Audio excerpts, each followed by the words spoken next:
یہ دنیا ایک امتحان ہے ارطغرل سردار، اور اللہ نے کامیابی کے راستے میں سخت امتحان رکھے ہیں۔ جب امتحان میں کامیابی حاصل ہوتی ہے تو ہمیں مزید قوت اور برداشت عطا ہوتی ہے۔ آپ اللہ کے مظلوم اور نیک بندوں کے مددگار ہیں۔ اللہ آپ کو بے یار و مددگار کبھی نہیں ہونے دے گا انشاءاللہ محترم۔ اللہ تعالیٰ نے ہمیں یہ دو ہاتھ دیے ہیں، اگر ہم اپنی حفاظت کے لیے خود پر یقین کے ساتھ اسے بھیج لیں تو یہ مٹھی ہماری طاقت بن جائے گی، لیکن ہم سے زیادہ طاقتور دشمن ہمیں شکست دے دے گا۔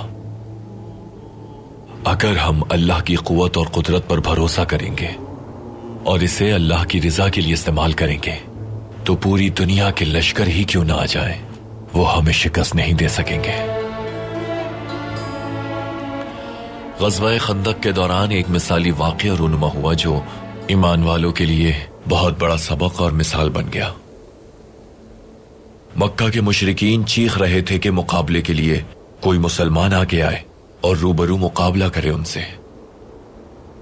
ان کا ایک مشہور سپاہی عمرو بن عبدوت تھا، بہت ہی طاقتور اور تلوار بازی میں مہارت رکھتا تھا، اسی وجہ سے کوئی بھی اس سے مقابلہ نہیں کرتا تھا۔ اس وقت حضرت علی نے کہا، یا رسول اللہ، مجھے اجازت دیجیے اس سے مقابلے کے لیے۔ پیغمبر اکرم نے فرمایا، بیٹھ جاؤ اے علی، مقابلے کے لیے عمرو بن عبدوت آیا ہے۔ عمرو نے پھر للکارا مسلمانوں کو، کیا کوئی ایسا مسلمان نہیں جو مقابلہ کر سکے مجھ سے؟ کیا جنت میں نہیں جانا چاہتے جس کا وعدہ کیا گیا ہے تم سے؟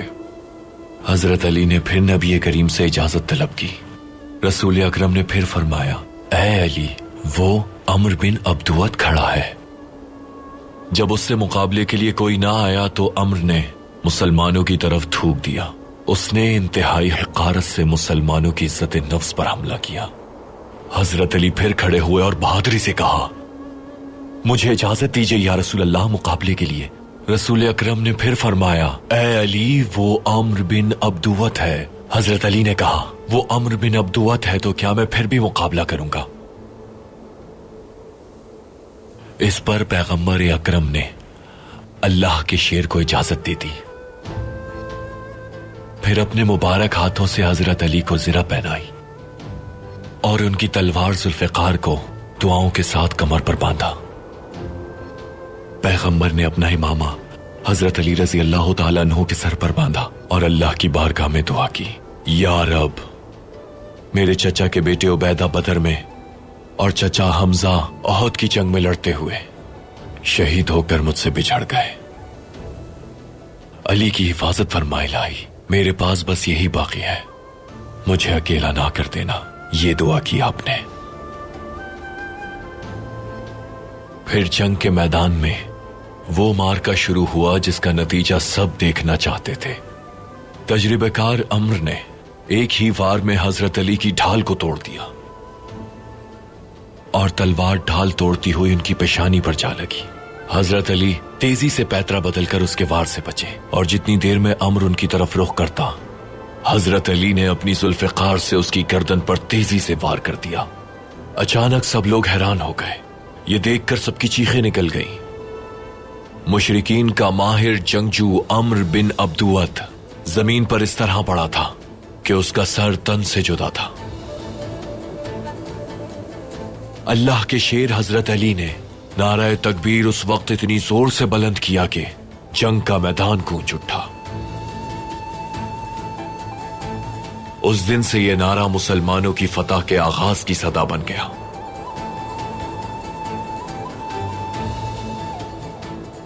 ارطغرل سردار،